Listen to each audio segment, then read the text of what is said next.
Fala pessoal, tudo bem com vocês? Bora atualizar as notícias do Timão, porque afinal de contas, o que vale esse jogo contra a Lusa no sábado no Pacaembu, já que o Timão tá classificado, tá com 25 pontos, eu vou te contar. Bidon na Venezuela, no jogo da pré-Libertadores, vai estar à disposição na próxima quarta-feira e tem uma logística para isso.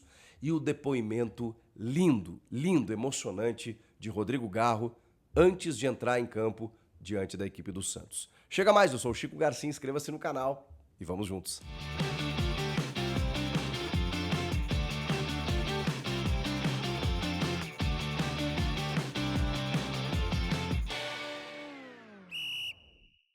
A campanha do Corinthians ela é maravilhosa, espetacular e, digo mais, a melhor de todos os tempos, desde que o Paulistão criou esse modelo lá em 2017. É a melhor. Inclusive em 17, quando o Corinthians foi campeão, o Corinthians atingiu 25 pontos. O Corinthians já tem 25 pontos e restam 3 partidas. Ou seja, o Corinthians já igualou a melhor campanha dentro desse modelo, dessa nova fase, desse novo regulamento do Campeonato Paulista e a tendência é superar. Esse jogo contra a Portuguesa, que vai rolar no sábado, às 6h30, no Pacaembu, né, no Mercado Livre Pacaembu, né, que tem name rights agora, ele pode definir com uma vitória a primeira colocação geral definitivamente, desde que o São Bernardo tropece diante do Guarani.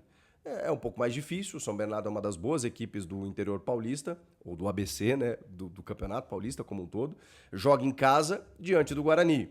Mas se o São Bernardo não vencer o jogo, se rolar um empate e o Corinthians vencer a sua partida da Lusa, o Corinthians vai a 28 pontos, não pode ser mais alcançado, e mesmo que seja, vence nos critérios. E aí a gente está falando de uma decisão nas quartas contra o Mirassol, que já está definido na Neoquímica Arena, em jogo único, na semi, em jogo único, também na Neoquímica Arena, e com as duas finais tendo a decisão também na Neoquímica Arena. A gente está falando de uma vantagem significativa, gente. São 17 jogos vencendo do Corinthians em Itaquera.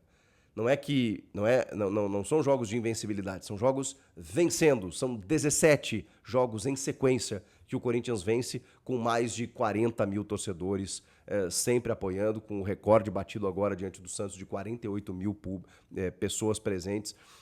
Negócio inacreditável. A gente sabe como a torcida do Corinthians joga junto, como o Corinthians é forte em casa. Chegou um momento nos últimos 2 anos em que, por conta de várias situações que vocês já conhecem, por times muito mais limitados, por constantes mudanças de técnicos, por gestões estapafúrdias, o Corinthians não conseguia fazer valer nem o seu fator casa e tinha dificuldades muitas vezes jogando nos seus domínios.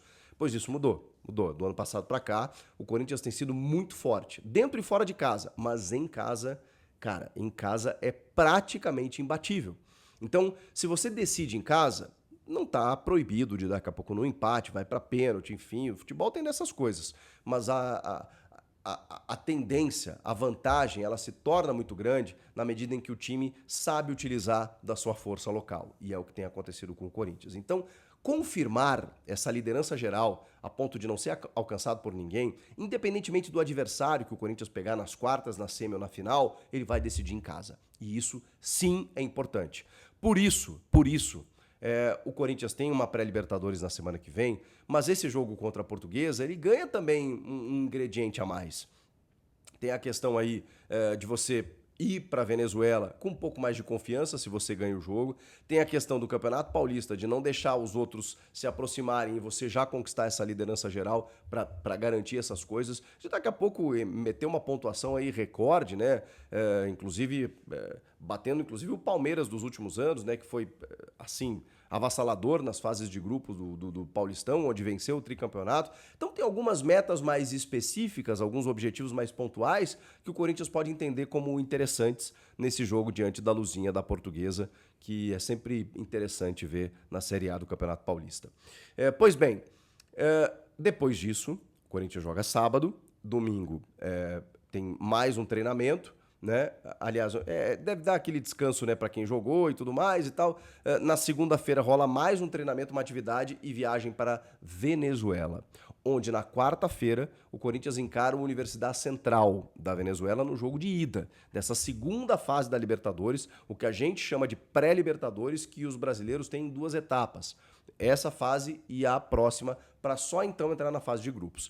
O Corinthians joga na quarta fora de casa e decide na outra semana, dia 26, na Neoquímica Arena, essa vaga para a próxima fase. E aí tem mais uma eliminatória. Mas um passo de cada vez. Esse jogo na Venezuela, então, é um jogo de suma importância, mas ok, você tem 2 confrontos aí para poder recuperar qualquer zebra que der. Para isso, o Corinthians está tentando uma logística que facilite a utilização de Breno Bidon. Eu não sei se o Breno Bidon desembarcaria já como titular desse time do Ramon. Ele não jogou ainda em 2025. O Ramon tem dado oportunidades ali com o José Martínez, que fixou muito bem, mesmo caindo pela direita, mesmo deslocando o André Carrillo pela esquerda. Você pode jogar o José Martínez para a primeira função, tirando o Ranieri, e aí tendo essa lacuna aí, podendo botar Carrillo e Alex Santana, e Rian, e Charles, que eu acho menos provável. Mas enfim, você tem algumas opções. O Bidon, obviamente, cairia como uma luva ali, mas será que ele já chegaria de paraquedas, assim, vindo de uma seleção com outra metodologia de treinos, com outra preparação física, com outra cabeça, né? Porque ele tá lá defendendo o Brasil numa competição. Afinal, é domingo. Então, daqui a pouco ele chega, desembarca e virar essa chave é complicado. Vai depender da comissão técnica, evidentemente. E também a gente tem que entender os outros jogadores que ficaram aqui carregando o piano enquanto ele não estava, se não merecem uma oportunidade, como o Alex Santana, como o Rian, enfim. O fato é que ele no domingo joga a final pelo Brasil, com a camiseta do Brasil. Ele é titular da seleção brasileira sub-20, disputando o Sul-Americano na Venezuela. Na segunda-feira ele ficaria na Venezuela, quando na segunda noite chega a delegação do Corinthians. E ele se juntaria a todo mundo para ser utilizado na quarta-feira. Poder jogar ele pode. A questão é, vai mexer no time? A questão é, ele tem mexido muito no time, então não dá para saber se o Bidon vai ser titular ou não. Ele é um titular, é um jogador importante. O Emiliano fez questão de frisar e refrisar isso na entrevista. Mas assim, chega muito de paraquedas, né? O cara não jogou esse ano ainda, ele nem sentiu ainda o grupo, o elenco, é muito cedo. Mas o Bidonzinho é meu titular, né? Se você me perguntar, é óbvio que ele tem que jogar. Mas eu teria esse cuidado nesse primeiro jogo. Deixaria ele no banco, colocaria um time de jogadores mais acostumados, né? E aí depois, né, se precisasse e tal, ou se não, guardaria ele para a semana que vem. Eu faria isso. Mas o Corinthians está fazendo essa força-tarefa para manter o cara na Venezuela, encontrar com a delegação e só depois concentrar com o time para que ele não venha até, né? Pô, Caracas é longe pra caraca, né? Volta de Caracas, chega em São Paulo, de São Paulo, 2 dias depois volta para lá. Então fica lá, espera o timão e beleza. Um dia depois, né? Seria um dia para o outro, não faz sentido. E para a gente fechar, o Corinthians publicou os bastidores da vitória diante do Santos, que são aqueles vídeos muito bacanas, né? Mostrando o interior do vestiário, as falas dos jogadores, o momento em que eles estão se uniformizando, tendo o último contato com a comissão técnica, depois algumas imagens um pouco inéditas, né, do que aconteceu no jogo. Sugiro você seguir lá. Se você entrar na Corinthians TV, vai estar o vídeo de bastidores lá da vitória sobre o Santos. É muito legal de assistir. E aí o que me chamou a atenção, eu estava dando uma olhada assim e tal, né, nesse vídeo de bastidores, o Romero sempre liderando as conversas, como o capitão que é dentro do vestiário, o Memphis mais na dele, o Yuri muito sorridente, o Emiliano falando, Fabinho Soldado também, a galera dando aquela motivada, que é clássico, que não sei o quê, não percam essa oportunidade, bababá, tudo que a gente já conhece e que a gente viu, assim, cansou de ver nesses vídeos de bastidores.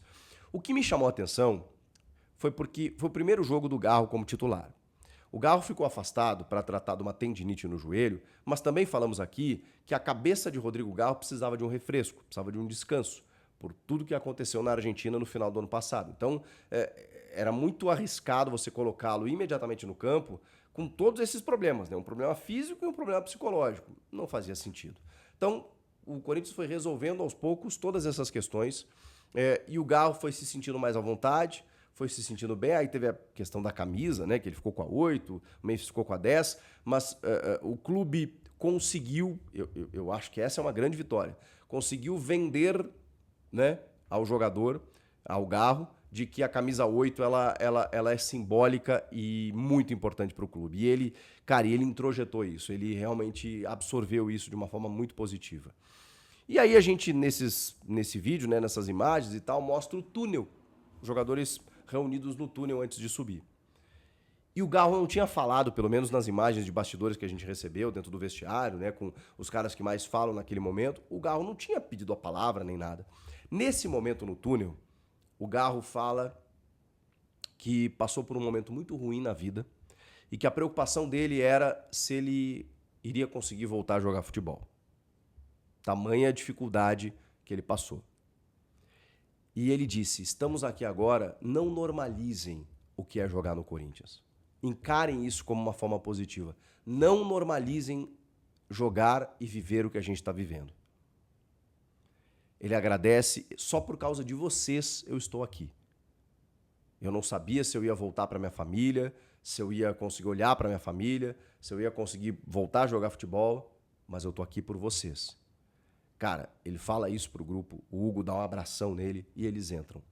É um depoimento maravilhoso de um cara que respeita a instituição, que enfrenta um drama familiar, que tem a real noção disso, tá?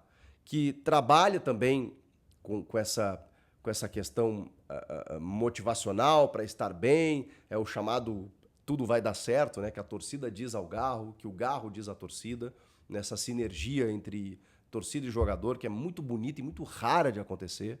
Então, o Garro se apoiou ali nos seus companheiros, nos seus atletas e foi para campo. E fez um partidaço.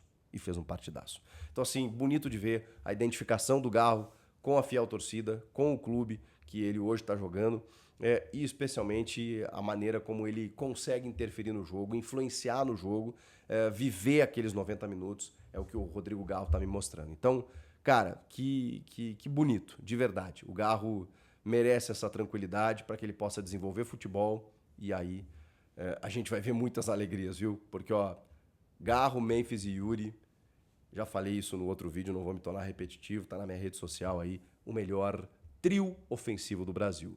Mas o Corinthians precisa do Garro e precisa do Garro bem. E é o que a gente tá vendo, pelo menos nesse comecinho.